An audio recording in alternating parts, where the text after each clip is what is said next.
சர்வாயுத வர்க்கம்னு சொல்லி நம்ம கேட்டு பழகி போயிட்டோம். ஆக்சுவலாக இது சர்வாயுத வர்க்கம் கிடையாது. ஆயுத வர்க்கம் என்கிற ஒரு வார்த்தை, சர்வம் என்கிற இன்னொரு வார்த்தை. ஆயுத வர்க்கங்கள் இருக்குது. அதில் 1-2 நீ சூஸ் பண்ணி போட்டுக்கிறது இல்லை. எல்லா ஆயுத வர்க்கத்தையும் நீ தரித்தவனாய் நிற்கணும். இந்த வசனத்தை கவனித்து பார்த்தீங்கன்னா, சர்வாயுத வர்க்கத்தை தரித்தவர்களாய் இல்லை, சர்வாயுத வர்க்கத்தையும் தரித்தவர்களாக சொல்லியிருக்கு. எபேசியர் நிருபம் 6வது அதிகாரம் 12வது வசனம் இப்படி சொல்லுது. எபேசியர் 6:12, ஏனெனில் மாம்சத்தோடும் இரத்தத்தோடும் அல்ல, துரைத்தனங்களோடும் அதிகாரங்களோடும் இப்பிரபஞ்சத்தின் அந்தகார லோகாதிபதிகளோடும் வான மண்டலத்தில் உள்ள பொல்லாத ஆவிகளின் சேனைகளோடும் நமக்கு போராட்டம் உண்டு என்று சொல்லி வசனம் சொல்லுது. போராட்டம் அப்படிங்கிற வார்த்தையை கேட்ட உடனே எல்லாருக்கும் அவங்களுடைய வாழ்க்கையில் உள்ள போராட்டங்கள் ஞாபகத்துக்கு வந்துடும். போராட்டங்கள் எல்லாருக்குமே இருக்குது. உதாரணத்துக்கு சொல்கிறோன்னா, குடும்பங்களில் போராட்டம், பெற்றோருக்கு விரோதமாக பிள்ளைகளுக்கு போராட்டம், பிள்ளைகள் பெற்றோருக்கு போராட்டம், இது இல்லாமல் இன்னும் விதவிதமான குடும்பத்தில் இருக்கிற போராட்டம். இந்த மாதிரி போராட்டங்கள் இல்லாத குடும்பமே இருக்க முடியாதுன்னு சொல்லலாம். வீட்டுக்கு வீடு வாசப்படின்னு சொல்கிறாங்க, அது இதுதான். எல்லா இடத்துலையும் விதவிதமான பிரச்சனைகள் இருந்து கொண்டே இருக்குது. குடும்பத்தில் மட்டும் நமக்கு போராட்டம் இல்லை, போராட்டம் இன்னும் வேறு விதங்களில் கூட இருக்குது. நம்மளுடைய உடலை எடுத்துக்கலாங்கள, நம்மளுடைய உடல் நிலை, உடல் சுகத்தை எடுத்துக்கிட்டோம்னு சொன்னால், நமக்கு வாகனங்கள் நம்ம பயன்படுத்துகிறோம். அந்த வண்டியை நம்ம செலவு பண்ண ஆரம்பிக்கிறோம்னா, அது வண்டிக்கு டயரை மாற்றணும், இதை மாற்றணும், அதை மாற்றணும், ஒன்றா செலவு பண்ணி வண்டியை மெயின்டைன் பண்ண ட்ரை பண்ணுறோம்னு சொன்னால், வண்டி ரொம்ப செலவு வச்சுதுன்னா நம்ம ஒரு ஸ்டேஜ் வரும்போது, இந்த வண்டியை கொடுத்துட்டு வேறு வண்டி வாங்கிக்கலாண்டான்னு நினைக்கிறோம். ஆனால் பாருங்கள், இந்த உடல் என்ன தான் பிரச்சனை பண்ணாலும் சரி, அதுக்கு நம்ம எவ்வளவு தான் செலவழித்தாலும் சரி, அதுக்கு ஸ்பேர் பார்ட்டும் கிடைக்கிறது இல்லை. அதை விட்டுட்டு நம்ம வேறு உடம்பும் வாங்க முடியாது. கடைசி வரைக்கும் இந்த உடம்பு வச்சுக்கிட்டு தான் நம்ம குப்பை கொட்டணும். அது நமக்கு உடல் ரீதியாக இருக்கிற போராட்டம். ஒன்று சரியாக இருந்தால் ஒன்று சரியாக இருக்கிறது இல்லை. இது ரெண்டுத்தையும் சரி பண்ண உடனே வேறு ஒரு பிரச்சனை வருது. இது உடல் ரீதியாக நமக்கு இருக்கிற போராட்டம். இது ரெண்டும் இல்லாமல் பணப்போராட்டம், அது தனி. அது எல்லாருக்கும் மறுபடியும் வீட்டுக்கு வீடு வாசப்படுகின்ற கதை தான். தேவைகள் அதிகம் இருக்குது, பணம் வந்த உடனே செலவு அதுக்கு முன்னாடியே வந்து நிற்கிது, எவ்வளோ வந்தாலும் பற்ற மாட்டேங்குது, எதை எப்படி செய்கிறதுனே தெரியலன்னு சொல்லி பண போராட்டம் வாய்க்கும் கைக்குன்ற விதத்தில் இருந்துக்கிட்டே இருக்கிறத நம்ம பார்க்குறோம். ஸோ இந்த போராட்டத்தெல்லாம் தாண்டி நம்ம ஆண்டவருக்குள்ளே நிற்கிறது, நம்ம விசுவாசத்தில் நிற்கிறதுங்கிறது பெரிய ஒரு சவாலான காரியமாக இருக்கிறதா நம்ம ஃபீல் பண்ணுறோம். ஆனால் கவனித்து பாருங்கள், உலகத்தில் இந்த போராட்டம் எல்லாருக்கும் இருக்குது. கிறிஸ்தவங்களுக்கு மட்டுமா இருக்குது, இல்லை விசுவாசிகளுக்கு மட்டுமா இருக்குது? இல்லை. இப்போ நம்ம சொன்ன குடும்ப போராட்டம், உடல் போராட்டம் அல்லது பண போராட்டம் எல்லாருக்கும் இருக்குது. இந்த வசனம் உங்களுக்கு போராட்டம் உண்டுன்னு சொல்லியிருக்கு. அந்த போராட்டம் சாதாரண போராட்டம் இல்லையா? மறுபடியும் அந்த வசனத்தை வாசிக்கிறேன். ஏனெனில் மாம்சத்தோடும் இரத்தத்தோடும் அல்லன்னு ஆரம்பிக்கிறான். மாம்சத்தோடும் இரத்தத்தோடும் அல்ல. மாம்சமும் இரத்தமும் இருக்கிற எல்லா மனுஷருக்குமே அந்த போராட்டங்கள்லாம் உண்டு. இது மாம்சமும் இரத்தமும் இருக்கிறவங்க போராடுற போராட்டம் இல்லை, மாம்சத்தோடும் இரத்தத்தோடும் இல்லை. அதுக்கு பதிலாக துரைத்தனங்கள், அதிகாரங்கள், அந்தகார லோகாதிபதிகள், அது எத்தனை இருக்குதோ தெரியல, அது இல்லாமல் வானமண்டலத்தில் உள்ள பொல்லாத ஆவிகளின் சேனைகள், இவைகள் கூட நமக்கு ஒரு போராட்டம் இருக்கான். இப்போ நின்று திரும்பி பாருங்கள், இந்த போராட்டம் உலகத்தில் இருக்கிறவங்களுக்கு உண்டா? உலகத்தாருக்கு இந்த போராட்டம் கிடையாது. கர்த்தருடைய பிள்ளைகளுக்கு மட்டும்தான் இந்த போராட்டம் உண்டு. எனவே இது மற்றவங்களுக்கெல்லாம் இல்லாத விசேஷமான போராட்டம். நமக்கும் இவைகளுக்கும் என்ன பிரச்சனை? என்ன குடுக்கல் வாங்கல் தகராறு? நமக்கு என்ன போராட்டம் வருது? ஏன் நம்மக்கிட்ட வந்து சண்டை போடுதுங்க? ஏன் நம்மக்கிட்ட போராட்டம் பண்ணுது அப்படின்னு சொல்லி நம்ம பார்த்தோம் சொன்னால், உலகத்தில் உள்ளவங்களுக்கு நமக்கு பெரிய வித்தியாசம் இருக்குது. யோவான் 15வது அதிகாரம் 19வது வசனத்தில் நம்முடைய ஆண்டவர் அந்த வித்தியாசத்தை காண்பிக்கிறார். அவர் என்ன சொல்கிறாரு? நான் உங்களை உலகத்திலிருந்து தெரிந்து கொண்டேன்னு சொல்கிறார். ஆண்டவர் நம்ம உலகத்திலேருந்து தெரிந்து கொண்டார். தெரிந்து கொண்டு என்ன செய்தாராம்? வெளிப்படுத்தல் 1வது அதிகாரம் 6வது வசனம், நம்மிடத்தில் அன்பு கூர்ந்து நம்முடைய பாவங்களற தம்முடைய இரத்தத்தினால நம்மை சுத்திகரித்தார்னு வசனம் சொல்லு. அவர் தன்னுடைய இரத்தத்தினால கழுவி நம்மை சுத்திகரித்தார். அவர் நம்மை தெரிந்து கொண்டு நம்மை இரத்தத்தினால கழுவி சுத்திகரித்த உடனே நமக்கு என்ன வருது?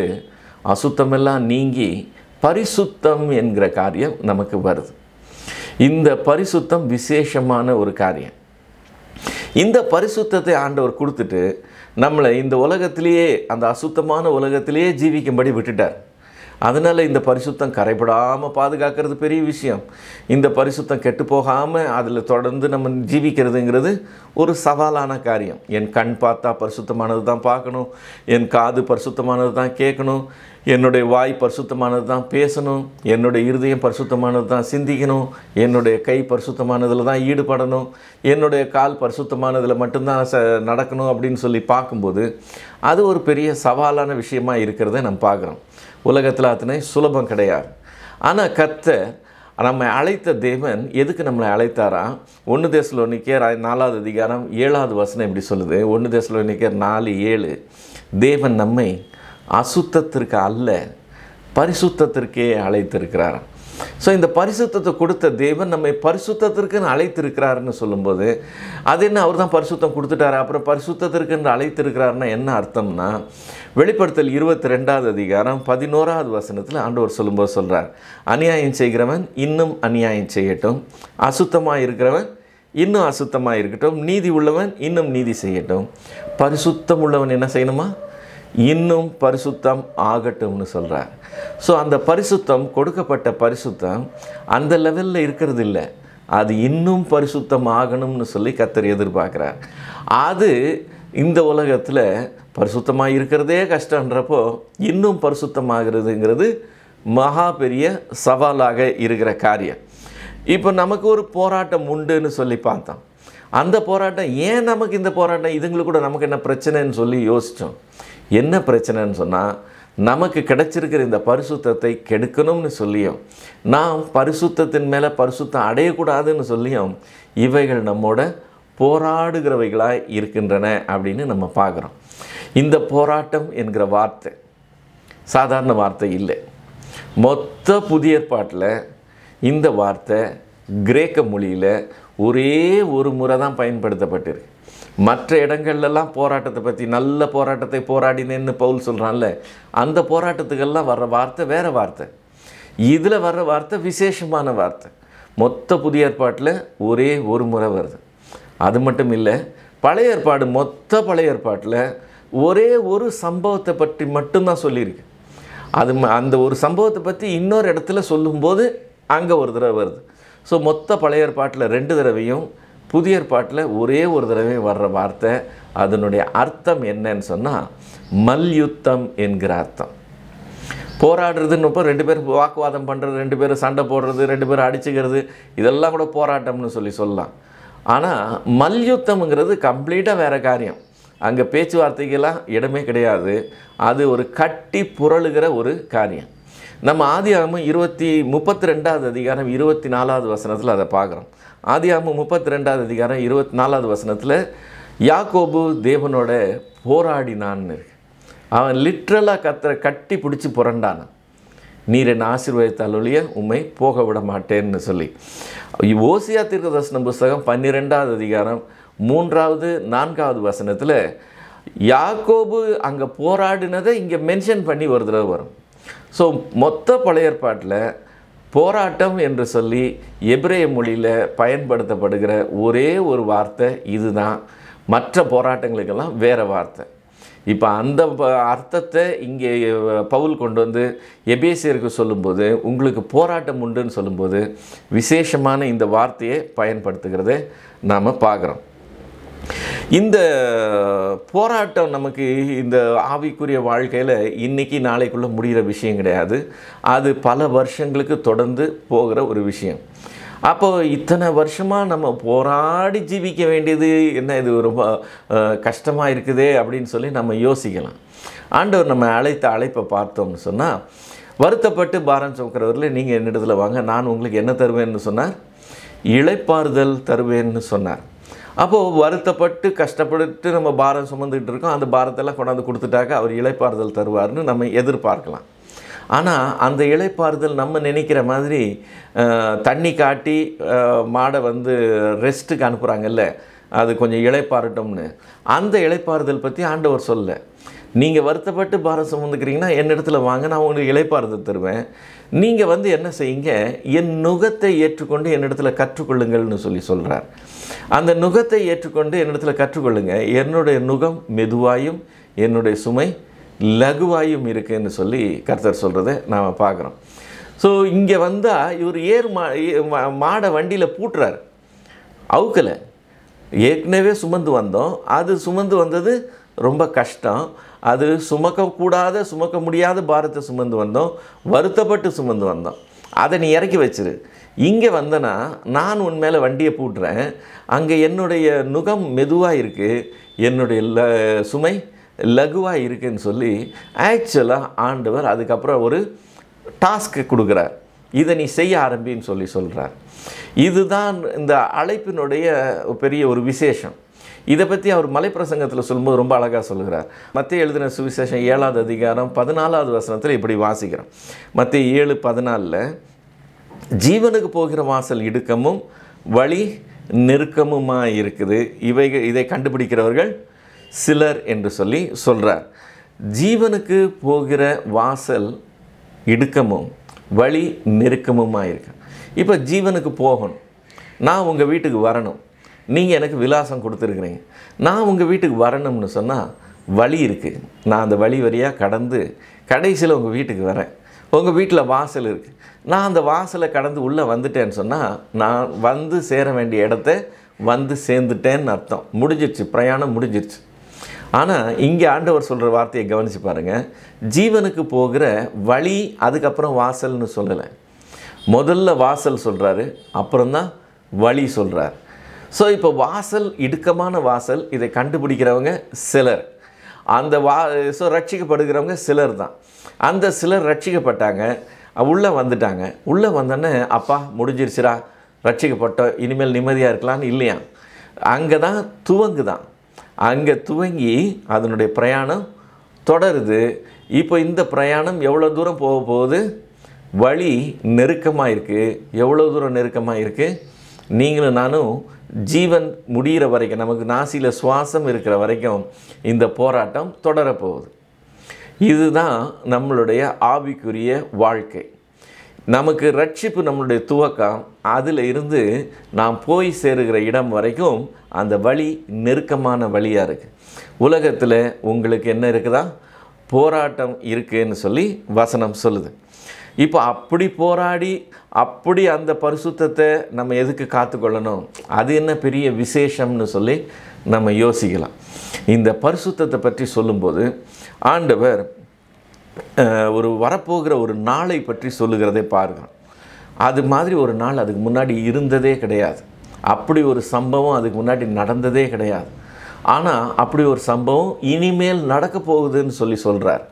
மத்தேயு எழுதின சுவிசேஷம் 24வது அதிகாரம் 29லேருந்து 31 வசனங்களில் நம்முடைய ஆண்டவர் இப்படி சொல்கிறார். மத்தேயு 24 29லேருந்து 31 வரைக்கும். அந்நாட்களில் உபத்திரவம் முடிந்த உடனே சூரியன் அந்தகாரப்படும், சந்திரன் ஒளி கொடாதிருக்கும், நட்சத்திரங்கள் வானத்திலிருந்து விழும், வானத்தின் சத்துவங்கள் அசைக்கப்படும். அப்பொழுது மனுஷகுமாரனுடைய அடையாளம் வானத்தில் காணப்படும். அப்பொழுது மனுஷகுமாரன் வல்லமையோடும் மிகுந்த மகிமையோடும் வானத்தின் மேகங்கள் மேல் வருவதை பூமியில் உள்ள சகல கோத்திரத்தாரும் கண்டு புலம்புவார்கள். வலுவாய் தொனிக்கும் எக்கால சத்தத்தோடே அவர் தமது தூதர்களை அனுப்புவார். அவர்கள் அவரால் தெரிந்து கொள்ளப்பட்டவர்களை வானத்தின் ஒரு முனை முதற்கொண்டு மறுமுனை மட்டும் 4 திசைகளிலும் இருந்து கூட்டி சேர்ப்பார்கள். இது ஒரு சம்பவம் நடக்க போகுது, இது ஒரு நாள் நடக்க போகுது. இந்த ஒரு மாதிரி ஒரு சம்பவம் இதுக்கு முன்னால் நடந்ததே கிடையாது. அவர் மகிமையோடு தன்னுடைய வல்லமையோடு அப்படி இறங்கி வந்ததா சரித்திரமே கிடையாது. ஆனால் அப்படி ஒரு நாள் நடக்க போகுதுன்னு சொல்லி கர்த்தர் சொல்கிறார். அன்றைக்கி என்னெல்லாம் நடக்க போதான், சூரியன் ஒளி கொடாது இருக்குமா, சூரியன் இருண்டு போகுமா, சந்திரன் ஒளி கொடாது இருக்குமா, வானத்தின் நட்சத்திரங்கள் கீழே விழுமா, வானத்தின் சத்துவங்கள் எல்லாம் அசைக்கப்படுமா. அந்த மாதிரி ஒரு பயங்கரமான நாள். இந்த நாளை பற்றி வேதம் நிறைய இடத்துல சொல்லுது. அங்கே சொல்லும் போதெல்லாம் என்னன்னு சொல்லுதுன்னு சொன்னால், இது ஒவ்வொரு இடத்துல ஒரு ஒரு பேர் கொடுத்துருக்கோம். கர்த்தருடைய நியாய தீர்ப்பு நாள்னு கொடுத்துருக்கோம், அல்லது கர்த்தருடைய மகா நாள்னு சொல்லியிருக்கோம், அவருடைய கோபாக்கினையின் நாள்னு சொல்லியிருக்கோம். இது மாதிரி பல விதமான பேர் கொடுத்துருக்கோம். ஆனால் அப்படி ஒரு நாள் வரப்போகுதுன்னு சொல்லி கர்த்தர் இங்கே முன்னறிவிக்கிறார். இந்த சம்பவத்தை பற்றி ஏசாயா தன்னுடைய தீர்க்கதரிசன புஸ்தகத்தில் இப்படி எழுதியிருக்கிறத பார்க்குறோம். ஏசாயா 13வது அதிகாரம் 10-13 வசனங்கள் இப்படி சொல்லுது. ஏசாயா 13:10-13 வரைக்கும். வானத்தின் நட்சத்திரங்களும் ராசிகளும் ஒளி கொடாதிருக்கும், சூரியன் உதிக்கையில் இருண்டு போம், சந்திரன் ஒளி கொடாதிருக்கும். பாவத்தின் நிமித்தம் உலகத்தையும் அக்கிரமத்தின் நிமித்தம் துன்மார்க்கரையும் நான் தண்டித்து அகங்காரரின் பெருமையை ஒளிய பண்ணி கொடியரின் இடும்பை தாழ்த்துவேன். புருஷன் பசும்பொன்னிலும் மனுஷன் ஒப்பீரின் தங்கத்திலும் அபூர்வமாக்குவேன். இது நிமித்தம் சேனைகளின் கர்த்தருடைய உக்கிரத்தினால் அவருடைய கடுங்கோபத்தின் நாளிலே பூமி தன் இடத்தை விட்டு நீங்கும்படி வானத்தை அதிர பண்ணுவேன் என்று சொல்கிறான். இப்போ இந்த வார்த்தைகளில், இந்த வசனங்களில் வர்ற வார்த்தைகளை ஒன்றொன்னா கவனித்து பார்த்து அந்த சூழ்நிலையில் நாம் இருக்கிறதா நினச்சோம்னு வச்சுக்கோங்களேன், அது எவ்வளோ பயங்கரமாக இருக்கும் என்கிறதை நம்மளால் கற்பனை பண்ணிக்கொள்ள முடியும். அதை அதிகமாக விளக்கி சொல்ல வேண்டிய அவசியமே இருக்காது. அப்படி ஒரு மகா நாள் வரப்போகுதான். வானத்தின் சத்துவங்கள் அசைக்கப்படும் போகுதான். அப்படி அசைக்கப்படும் போது பூமி தான் இருந்த இடத்துலேருந்து அது நீங்கி போகும்படி அந்த அளவுக்கு அது வானத்தை ஆண்டவர் அதிர பண்ண போகிறேன்னு சொல்கிறத பார்க்குறேன். இந்த மாதிரி ஒரு நாள் வரும்போது உலகத்தில் இருக்கிற அத்தனை பேரும், அதாவது உலகத்தாராக இருந்தாலும் சரி, பரிசுத்தவான்களாக இருந்தாலும் சரி, அத்தனை பேரும் அந்த நாளில் அது சம்பவிக்கும் போது இருக்க போகிறாங்க. ஆனால் அந்த உலகத்தார் பூமியின் சகல கோத்திரத்தார்னு ஆண்டவர் சொல்கிறார். அவங்க என்ன செய்வாங்களாம்? கண்டு புலம்ப போகிறாங்களாம்.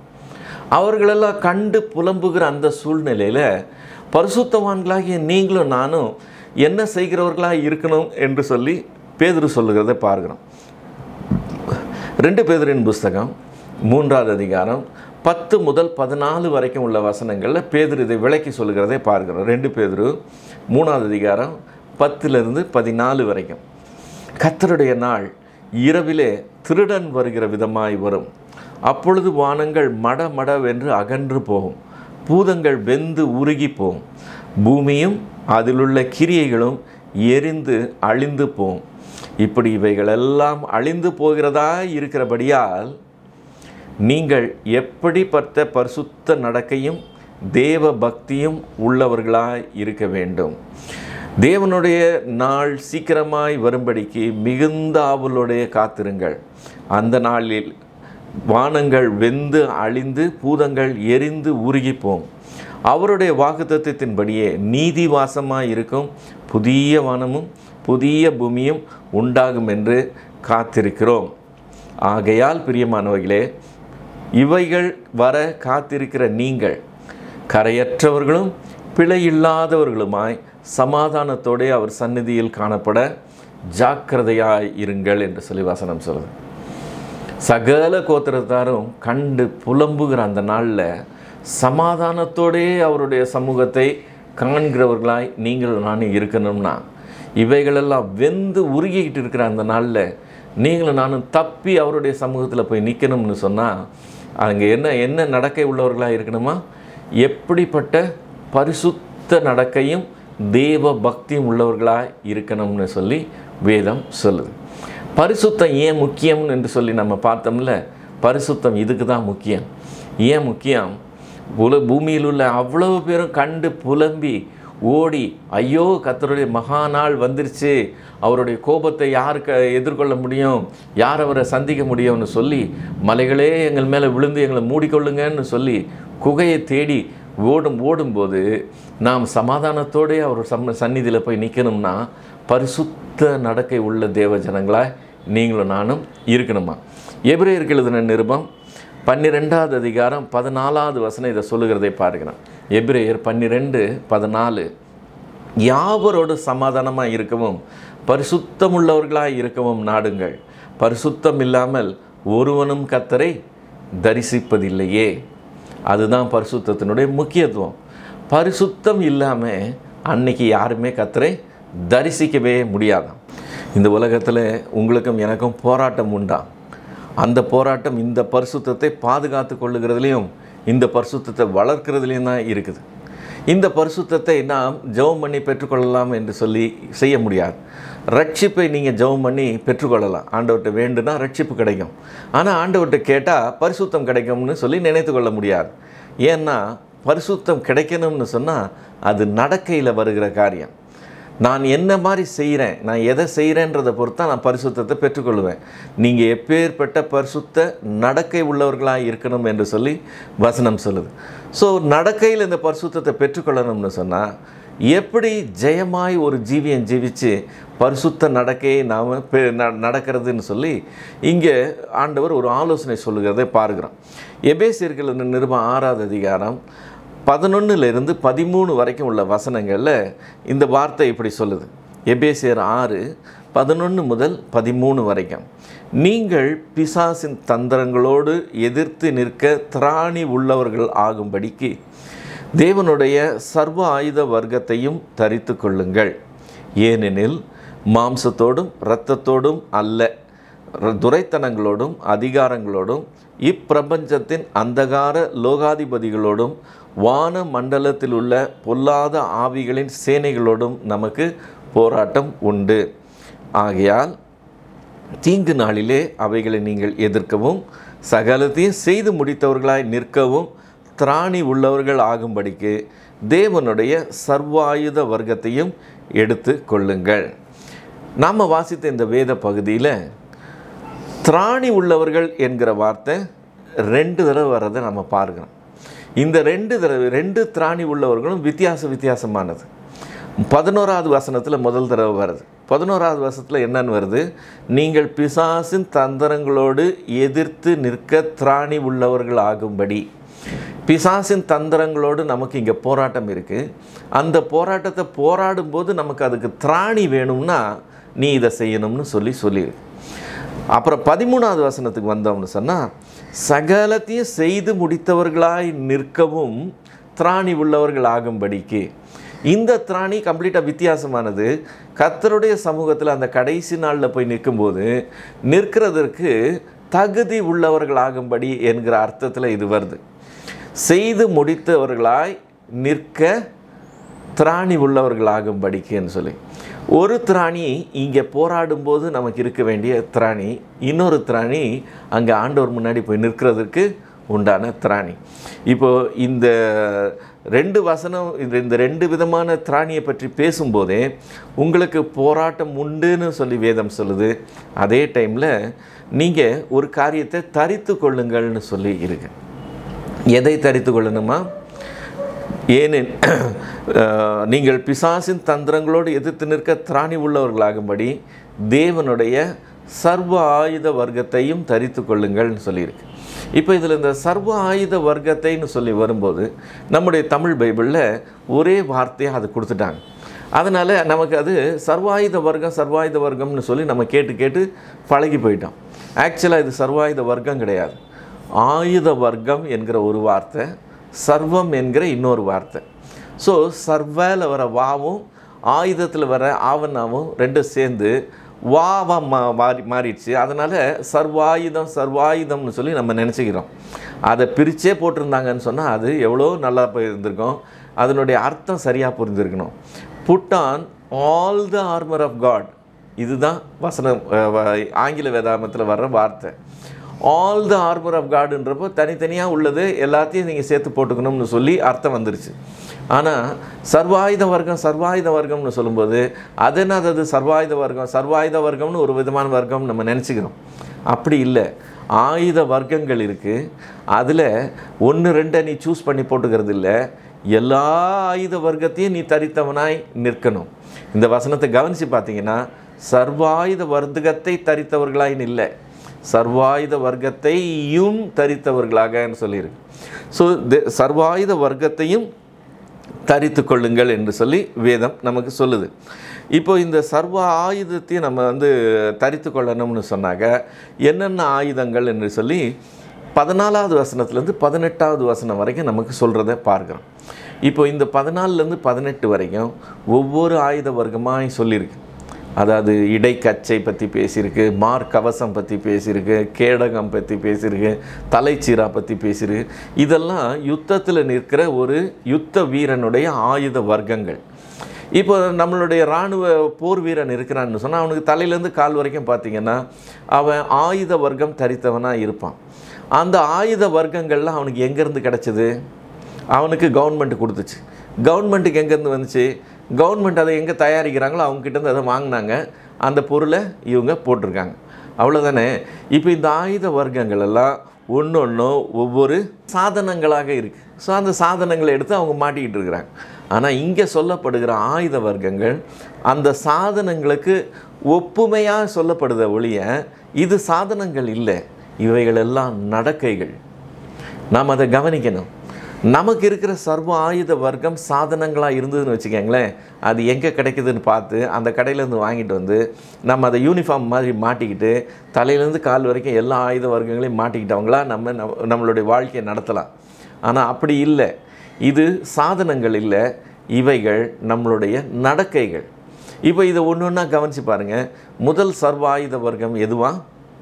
சர்வாயுத வர்க்கத்தில் முதல் ஆயுத வர்க்கம் எதுவா? சத்தியம் என்னும் கச்சைன்னு சொல்லியிருக்கு. ஸோ கச்சைன்னு சொன்னால் இடுப்பில் கட்டுற பெல்ட்.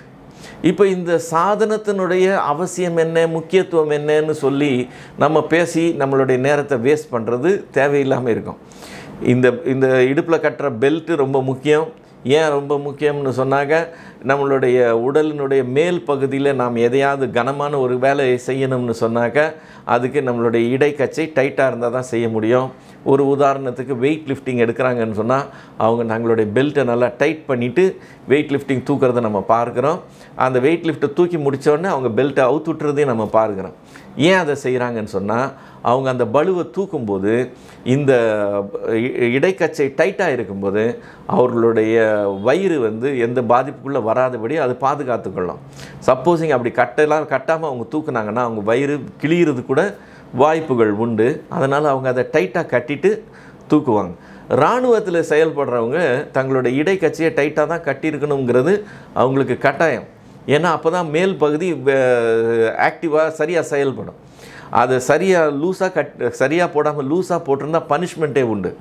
அதனால் பெல்ட் எப்போவுமே டைட்டாக இருக்கணுங்கிறது ஒரு காரியம். இது சாதனம். இந்த சாதனத்தினுடைய முக்கியத்துவத்தை பற்றி அதனுடைய பேக்ரவுண்ட் பற்றியெல்லாம் நம்ம விளக்கிக்கிட்டு டைமை வேஸ்ட் பண்ண வேண்டிய அவசியமே இல்லை.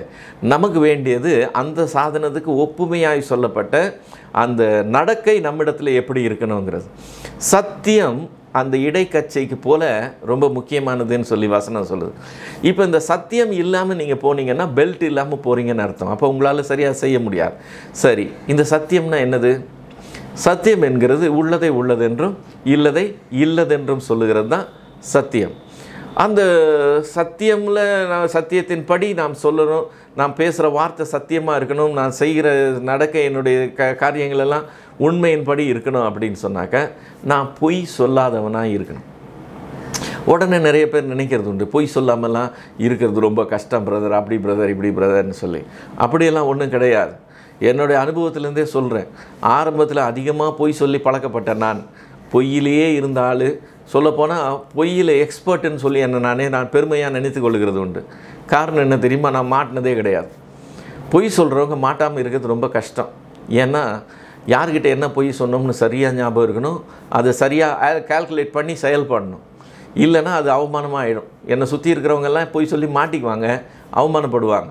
ஆனால் நான் பொய் சொல்லி மாட்டினதே கிடையாது. அவ்வளோ அழகாக சுலபமாக பேசுவேன், தப்பிச்சு வந்துடுவேன். ஆனால் ஒரு நாள் ஆண்டவர் இந்த உள்ளதை உள்ளதென்று இல்லதை இல்லதென்று சொல்கிறத பற்றி என்கிட்ட பேசினார். நான் அப்படிலாம் இருக்க முடியாதுன்னு சொல்லி நான் சொல்லிக்கிட்டு இருந்தேன். ஆண்டவர் எனக்கு ஒருத்தரை காமிச்சார். அவர் பொய்யே சொல்லாதவராக இருக்கிறத பார்த்தேன். அப்போ தான் எனக்கு என்னுடைய புத்தியை கொஞ்சம் செருப்பால் அடித்தது மாதிரி இருந்துச்சு. ஓஹோ, இது மாதிரி இருக்கிறவங்க கூட இருக்கிறாங்களேன்றதை நான் நேரில் பார்த்ததுக்கப்புறம் நான் ஆண்டவர்கிட்ட என்னை ஒப்பு கொடுத்து இனி நான் பொய் சொல்கிறது இல்லை ஆண்டவரேன்னு சொன்னேன். அன்னையிலேருந்து அடுத்த நாளே நான் பொய் சொல்லாத ஒரு மனுஷனாக மாறிட்டேன்னு சொல்ல முடியாது. நான் 50 பொய் சொல்கிறவனாக இருந்தவன் 10 பொய் சொல்கிறவனாக மாறிட்டேன். அப்புறம் 5 பொய், அப்புறம் 4 பொய், அப்புறம் 2 பொய், அப்புறம் 1 பொய், என்னைக்காவது ஒரு நாள் தவறி போய் வர்ற பொய், இப்படியெல்லாம் இருந்து கடைசியாக ஒரு நாள் வந்துச்சு பார்த்துக்கங்க. திரும்பி பார்க்கும்போது என்னை அறியாமல் நான் பொய்யே சொல்லாதவனாக இருந்தேன். ஸோ இந்த பூமியில் பொய்யே சொல்லாதவர்களாக இருக்க முடியாதுன்னு சொல்லி நினைக்கவே கூடாது.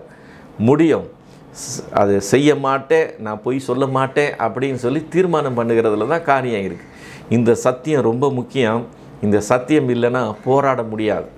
நீங்கள் போராட திராணி உள்ளவர்களாக நிற்கணும்னு சொன்னால் என்ன தேவையா? சத்தியம் என்கிற இந்த இடைக்காட்சி அவசியமாக. 16 வருஷம் நான் தொழில் பண்ணியிருக்கிறேன். 16 வருஷம் தொழில் பண்ணதில் இப்போ சாயங்காலம் வந்து பணம் கட்டுறேன்னு சொல்லுவாங்க. நாளைக்கு காலைல 10 மணிக்கு வேலைக்கு சரக்கு வேணும்னு சொல்லுவாங்க. இப்போ சாயங்காலம் வந்து பணம் கட்டி நான் நைட்டுக்குள்ளே ஏற்றி காலையிலேயே கொண்டு போய் இறக்குறதுலாம் முடியாத விஷயம். நான் உங்ககிட்ட சரி சார் நீங்கள் போங்க அனுப்பி விட்றேன்னு சொல்லி பணத்தை வாங்கி வச்சுக்கலாம். பணத்தை வாங்கி வச்சுட்டு அடுத்த நாள் காலையில் எதாவது பொய்யை புரட்டம் பேசி ஒரு 12 மணி போல் போய் சரக்கு போய் இறக்கி வைக்கலாம். அதெல்லாம் நான் செய்யவே மாட்டேன். நான் எந்த கஸ்டமராக இருந்தாலும் சரி, எவ்வளோ பெரிய ஆர்டராக இருந்தாலும் சரி, நாளைக்கு வேலைக்கு கொடுக்க முடியாதுன்னு சொல்லிடுவேன். உங்களுக்கு வேலைக்கு பொருள் வேணும்னா இன்றைக்கி வாங்கி வச்சுட்டு நாளைக்கு நீங்கள் வேலை ஆரம்பிக்கணும். இன்றைக்கி வந்து பணம் கட்டிட்டு நாளைக்கு காலையில் சரக்கு வேணும் நீங்கள் சொல்ல, அப்போ பார்த்து டிரைவர் வராமல் போக அல்லது வண்டி பஞ்சராக நீங்கள் எனக்கு ஃபோன் பண்ண, நான் உங்களுக்கு 10 பொய் சொல்ல, இதெல்லாம் நம்மளுக்கு ஆகாதுங்கன்னு சொல்லிவிட்டு நான் ஒரு நாள் ஒரு கஸ்டமருக்கும் ஒரு ஃபால்ஸ் ப்ராமிஸ் கொடுத்ததே கிடையாது. அவங்க சொல்லுவாங்க, என்ன நீங்கள் இப்போ பிஸ்னஸ் மேனாக இருக்கிறீங்க, காலைல சப்ளை பண்ண முடியாதுன்னு சொல்கிறீங்களேன்னு சொல்லி கேட்பாங்க. முடியாதுன்னு சொல்கிறது தான் என்னுடைய காரியமாகவே இருந்தது. ஆச்சரியப்படுவாங்க. நான் நாளைக்கு கொடுக்குறேங்க, நீங்கள் நாளன்னைக்கு வேலை வச்சுக்கங்க, நாளைக்கு வேலை செய்ய முடியாதுன்னு சொல்லிடுவேன். ஸோ சத்தியத்தின்படி பேசி சத்தியத்தின்படி வாழ முடியாது அப்படின்னு சொல்லி நினைக்க முடியாது. முடியும், ஆனால் என்னென்னா நஷ்டம் வரும், நாம் இழக்க வேண்டியிருக்கு. அந்த இழப்புகளை நாம் ஏற்றுக்கொள்ள ஆயத்தமாக இருக்கணும், அவ்வளவுதான். அதை நான் ஏற்றுக்கொள்ள ஆயத்தமாக இருக்கிறேன்னு சொன்னால் சத்தியத்தின்படி ஜீவிக்க கண்டிப்பாக முடியும். 2வது ஆயுத வர்க்கம் என்னது? நீதி என்னும் மார்க்கவசம். நீதினா என்னது அப்படின்னு சொல்லி பார்த்தோம்னா, நீதினா என்னன்னு விளக்குறதுக்கு கஷ்டமாக இருந்ததுன்னா எப்போவுமே அதனுடைய எதிர்ப்பதத்தை நாம் விளக்க ஆரம்பித்தோம்னா இது என்னன்னு சொல்லி புரிஞ்சிடும். ஆவியில் எளிமை உள்ளவர்கள் பாக்கியவான்களை விளக்குறது கஷ்டமாக இருந்ததுன்னா, ஆவியில் பெருமை உள்ளவர்கள் என்னன்னு சொல்லி பார்த்தோம்னு சொன்னால் ஆவியில் எளிமைனா என்னன்னு புரிஞ்சிடும். அதே மாதிரி நீதினா என்னன்னு சரியாக புரியலன்னு சொன்னால் அநீதினா என்னன்னு நமக்கு தெரியும். அப்போ அநீதினா என்னன்னு தெரியும் போது நம்ம நீதி உள்ளவர்களாக இருக்கணும்னா அதெல்லாம் செய்யக்கூடாது, இப்படி தான் இருக்கணும்னு தெரிஞ்சிடும். ஸோ இப்போ நீதியின்படி ஜீவிக்க முடியுமா அப்படின்னு பார்த்தா ஜீவிக்கணும்னு தெரிந்து கொள்ளணும். அப்படி ஜீவிக்கணும்னு தெரிந்து கொண்டோம்னா அது சுலபமான காரியம் கிடையாது. அது பெரிய ஒரு சவாலான காரியமாக இருக்கும். நம்ம கூட இருக்கிறவங்க அதுக்கு ஒத்துக்கு வர மாட்டாங்க, நம்ம கூட வேலை செய்கிறவங்க ஒத்து வர மாட்டாங்க. எல்லாரும் அநீதி செய்கிறவங்களாக இருக்கும்போது நான் மட்டும் நீதி செய்கிறவனாக இருக்கிறேன்னு சொன்னால் அவங்க நம்ம இழிவாக பேசுவாங்க, இவர் ரொம்ப உத்தமருன்னு சொல்லி நம்மளை கிண்டல் பண்ணுவாங்க, நம்மளுக்கு விரோதமாக எல்லா கூட்டம் கூடி கொள்வாங்க, நம்மளை அலட்சியப்படுத்துவாங்க, எல்லா விதமான காரியங்களும் நடக்கும். நாம் அது எல்லாத்துக்கும் ஆயத்தமாக இருக்கணும். அதுதான் நம்மளுடைய போராட்டம். நம்முடைய நீதியை கொலைத்து போடுகிறதற்கு இந்த பொல்லாத ஆவிகளின் சேனைகள் நம்மோட போராடுகிறதா இருக்கும். நான் நீதியை தான் செய்வேன்னு சொல்லி நம்ம நிற்கணும். இது எந்த அளவுக்கு முக்கியமாக ஒரு யுத்த வீரனுக்கு மார்க்கவசம் எவ்வளோ முக்கியமோ அவ்வளோ முக்கியமாக நீங்களும் நானும் நீதி செய்கிறவர்களாக இருக்கிறது. 3வது மார்க்கவசம் ஆயத்தம் என்னும் பாதரட்சைன்னு வசனம் சொல்லுது. ஆயத்தம் என்னும் பாதரட்சை ஆயத்தத்துக்கு ஒரு அடைமொழியோடு இருக்குது. என்ன அடைமொழி கொடுத்துருக்கு? சமாதானத்தின் சுவிசேஷத்திற்கு உரிய ஆயத்தம்னு சொல்லி. இந்த ஆயத்தம் என்கிற வார்த்தை மற்ற இடங்களில் வர வார்த்தைக்கு வித்தியாசமானது. ஏன்னா 1 பேதுருவின் புஸ்தகம் 3வது அதிகாரம் 15வது வசனத்தில் ஒரு வார்த்தை இருக்குது, நீங்கள் ஆயத்தமாய் இருங்கள் என்று சொல்லி. அதே மாதிரி ஆண்டவர் சொல்லும்போது ஒரு ஓமை சொல்லும்போது சொல்கிறார், எஜமானுடைய சித்தத்தை அறிந்தும் அதன்படி செய்யாமலும் ஆயத்தமாக இராமலும் போன வேலைக்காரனை பற்றி சொல்லுவார். அங்கேயும் ஆயத்தமாக இருக்கிறத பற்றி வேதம் சொல்லுது. ஆனால் இங்கே ஆயத்தமாக இருங்கள் என்று சொல்ல ஆயத்தமாக இருப்பது என்கிற பாதரட்சைன்னு சொல்லலை, வெறுமன ஆயத்தம்னு சொல்லியிருக்கு. ஆயத்தமாக இருக்கிறதற்கும் ஆயத்தத்துக்கும் வித்தியாசம் என்னன்னு சொல்லி பார்த்தோம்னா, ஆயத்தமாக இருக்கிறது இது ரெடி, ஆனால் ஆயத்தம்ங்கிறது கெட்டிங் ரெடின்னு சொல்லலாம், ஆயத்தமாகி கொண்டிருக்கிறது. ஸோ இப்போ சமாதானத்தின் சுவிசேஷத்துக்கு ஆயத்தம் அப்படின்னு சொன்னால், சமாதானத்தின் சுவிசேஷத்தை இந்த உலகத்தில் நம்ம கொண்டு போகணும்னு சொன்னால் அதை அப்டேட் பண்ணிக்கிட்டே இருக்க வேண்டிய ஒரு சூழ்நிலையில் இருக்கும். இப்போ சில சுவிசேஷத்தை சிலரிடத்தை நம்ம பகிர்ந்து கொள்ளும்போது அல்லது எடுத்து சொல்லும்போது சில அப்ரோச் நம்ம யூஸ் பண்ணலாம். இதே அப்ரோச்சை நீங்கள் எல்லா இடத்துலையும் எப்போவுமே யூஸ் பண்ணலான்னு சொல்ல முடியாது. இன்றைக்கி உள்ளது நாளைக்கு செல்லுபடி ஆகாது. நம்ம அதுக்கேற்ற மாதிரி நம்ம அப்டேட் ஆகணும். இந்த ஆயத்தம் தொடர்ந்து நடந்து கொண்டே இருக்கணும். இந்த ஆயத்தம் ரொம்ப அவசியமாக, ஏன்னு சொன்னால் அதுதான் நமக்கு பாதரட்சை என்று சொல்லி வேதம் சொல்லுது. அதுக்கு அடுத்தது ரட்சண்யம் என்னும் தலை சீரா. ரட்சண்யம்னா ரட்சிப்புன்னு நமக்கு தெரியும். நம்ம தான் ரட்சிக்கப்பட்டிருக்கிறோமேன்னு சொல்லி நம்ம நினைக்கலாம். நம்முடைய ஆரம்பமே அங்கே தான். ஆண்டவர் நம்ம உலகத்திலேருந்து தெரிந்து கொண்டார், நம்ம அவருடைய இரத்தத்தினால் கழுவினார், நாம் ரட்சிக்கப்பட்டோம், நம்ம பரிசுத்தம் அடைஞ்சோம். இப்போ அந்த பரிசுத்தத்தை பாதுகாத்துக்கிறது தான் நம்ம போராட்டமே பண்ணுகிறோம். இதில் என்னென்னா, சபையில் ரட்சிப்புனா என்னன்னு தெரியாதவங்க நிறைய பேர் இருக்கிறாங்க. அதுவே ஆச்சரியமான காரியமாக இருக்குது. ஒரு போதகர் ஒருத்தர் ஒரு வீட்டுக்கு வந்தாராம். அந்த வீட்டில் நிறைய வசனங்கள்லாம் மாட்டியிருக்கிறத பார்த்து இது கிறிஸ்தவ வீடுன்னு நினச்சிட்டு கதவை தட்டினாராம். ஒரு சின்ன பையன் வந்து கதவை திறந்தானான். கதவை திறந்தப்போ அந்த பையன்கிட்ட கேட்டாராம், தம்பி உங்கள் வீட்டில் இருக்கவங்கெல்லாம் ரட்சிக்கப்பட்டிருக்கீங்களான்னு கேட்டாராம். அந்த பையனுக்கு என்ன பதில் சொல்கிறதுன்னு தெரியல. ஐயா ஒரு நிமிஷம் இருங்க, எங்கள் அப்பாவை கேட்டு வரேன்னு சொல்லிட்டு உள்ளே போனான். அவங்க அப்பா கிட்டே போனான்னா அப்பா சொன்னார், யார் அதுன்னு கேட்டாரா. அவங்க அப்பா கிட்டே சொன்னா, அப்பா யாருன்னு தெரியல, வாசலில் ஒருத்தர் வந்து நிற்கிறாரு, இந்த வீட்டில் இருக்கவங்களாம் ரட்சிக்கப்பட்டிருக்கீங்களான்னு கேட்குறாருப்பான்னு சொன்னாங்க. உடனே அவங்க அப்பா சொன்னாரா, யார் இருந்தாலும் ஊருக்கு புதுசு போல் இருக்குது, நான் தான் சர்ச்சில் செக்ரட்டரி, உங்கள் அண்ணன் தான் ட்ரெஷரரு, நம்ம தான் சர்ச்சில் எல்லாம், நம்மளுடைய மூதாதையர் தான் அந்த சர்ச்சையை கட்டி கொடுத்துருக்குறாங்க, நம்ம தான் ஆளுநாளாக இருந்து செய்கிறோம், இதை பற்றிலாம் அவருக்கு ஒன்றுமே தெரியாதா, நம்மளை பற்றி போய் சொல்கிறா அப்போன்னு சொன்னாரா. அந்த பையன் போகவே இல்லையா, நின்றுக்கிட்டு அவங்க அப்பாவை பார்த்துக்கிட்டு இருந்தானோ. டேய் போய் சொல்கிறான்னா ஏங்கடா நின்றுக்கிட்டே இருக்கிறேன்னு அவங்க அப்பா கோவப்பட்டாரான். அதுக்கு அந்த பையன் சொன்னான்னா, டாடி அவர் அதெல்லாம் கேட்கலன்னு சொன்னானா. அவர் கேட்டது என்னது, ரட்சிக்கப்பட்டிருக்கிறீங்களான்னு கேட்டால் என்ன பதில், ஆம் அல்லது இல்லை, அவ்வளோதான். இந்த கதையெல்லாம் இல்லை. இது ஒரு உதாரணமாக சாதாரணமாக சொல்லுவாங்க இந்த கதையை. இது ஆக்சுவலாக உண்மையில் நான் நேரில் பார்த்தேன். ஒரு தம்பியை பார்த்து நீங்கள் ரட்சிக்கப்பட்டிருக்கீங்களான்னு கேட்குறேன். அவங்க அம்மா ஆச்சரியப்படுறாங்க, ரட்சிப்பா, ஐயோ அதெல்லாம் தேவையில்லை பிரதர், அந்த அவங்க எங்கள் பிள்ளை வந்து சர்ச்சிலேயே வளர்ந்த பிள்ளைன்னு சொல்கிறாங்க. இன்னொரு பையனை பார்த்து உங்கள் அண்ணன் ரட்சிக்கப்பட்டிருக்கிறாப்பான்னு கேட்குறேன். அந்த பையன் சொல்கிறான், எங்கள் அண்ணன் தான் எங்கள் சர்ச்சில் ட்ரெஷரருங்க, அவர் சிஏ முடிச்சிருக்கிறாரு, அவர் தான் எங்கள் சர்ச்சில் எல்லாம் பார்த்துக்கிறாரு, அவர் தான் ட்ரெஷரர். நான் அதையா கேட்டேன், நான் என்ன கேட்டேன், ரட்சிக்கப்பட்டிருக்கிறியான்னு கேட்டேன். ஆவிக்குரிய சபைக்கு போகிறேன்னு சொல்கிறாங்க, ஆனால் அவங்களுக்கு என்ன தெரியல, ரட்சிப்புனா என்னன்னே தெரியல. இந்த ரட்சிப்புங்கிறது நம்ம தலைக்கு இருக்கிற ஹெல்மெட் மாதிரியா. ஸோ ரட்சிக்கப்பட்டிருக்கிறோம் என்கிற நம்பிக்கை, அந்த நிச்சயம் அவசியம். கர்த்தர் என்னுடைய பாவங்களை மன்னித்திருக்கிறார், கர்த்தர் என்னை பாவத்திலிருந்து ரட்சித்திருக்கிறார், என்னை மீட்டெடுத்திருக்கிறார், இயேசு என் ரட்சகர் என்கிற அந்த நம்பிக்கை, அந்த விசுவாசம் ரொம்ப முக்கியமானது. அது இல்லாமல் வேறு எதுவுமே செயல்படாது. ஸோ ஹெல்மெட் எப்படி ஒரு சோல்ஜருக்கு முக்கியமோ அதே போல் இந்த ரட்சண்யம் என்கிறது நமக்கு ரொம்ப ரொம்ப முக்கியமான காரியமாக இருக்குது. அது மட்டும் இல்லாமல் அடுத்த ஆயுத வர்க்கமாக என்ன சொல்லப்படுது, வசனம் என்கிற பட்டயம். இந்த வசனத்தை வாசிக்கிறதுக்கு டெய்லி நம்முடைய அதிக டென்ஷனான வேலையில், நம்மளுடைய போக்குவரத்தில், நமக்கு இருக்கிற ஸ்ட்ரெஸ்ஸில், நமக்கு இருக்கிற டென்ஷனில் உட்காந்து பொறுமையாக கவனித்து வசனத்தை வாசிக்கிறதுங்கிறது ஒரு சவாலான காரியமாக இருக்குது. அதனால் பைபிளே வாசிக்க முடியல, வாசித்தாலும் அதில் கவனமே செலுத்த முடியல, ரொம்ப கஷ்டமாக இருக்குது. ரொம்ப கஷ்டமாக இருக்குல்ல, வாசிக்காதீங்க. நீங்கள் பைபிளே வாசிக்கலைன்னு சொன்னால் உங்களுக்கு வசனமே தெரியாது. வசனமே தெரியாதுன்னா என்ன ஆகுது, கையில் என்ன இல்லை, பட்டயமே இல்லைன்னு அர்த்தம். பட்டயமே இல்லைன்னா எதிர்த்து நிற்க திராணி இருக்குமா, திராணி இருக்காது. இதனுடைய முக்கியத்துவத்தை ஃபஸ்ட்டு தெரிஞ்சுக்கங்க. இது எவ்வளவு முக்கியமாக, ஒரு போர் வீரனுக்கு ஒரு பட்டயம் எவ்வளவு முக்கியமோ அவ்வளவு முக்கியமாக இந்த வசனம். இந்த வசனத்தை தியானிக்கிறதுக்கு உங்களுக்கு டைம் இல்லைன்னா சாப்பிட்ற டைமை விட்டுட்டு உட்காந்து பைபிள் வாசிங்க. பைபிளை வாசித்து வசனத்தை தியானித்து அதை இருதயத்தில் வச்சுக்கிறவங்களா மாறுங்க. இது ரொம்ப அவசியம். இது இருந்தால் தான் நம்மளால் நம்ம பரிசுத்தமாக இருக்க முடியும். சங்கீதங்களின் புஸ்தகம் 37வது சங்கீதம் 31வது வசனத்தில் எப்படி இருக்கு? அவன் தேவன் அருளின வேதம் அவன் இருதயத்தில் இருக்கிறதுன்னு சொல்லி. கையில் இருக்குன்னு இல்லை, பைக்குள்ளே வச்சுருக்கிறான்னு இல்லை, வீட்டில் வச்சுருக்கிறான்னு சொல்லி இல்லை, புது பைபிள் வாங்கி வச்சுருக்கிறான்னு சொல்லி இல்லை.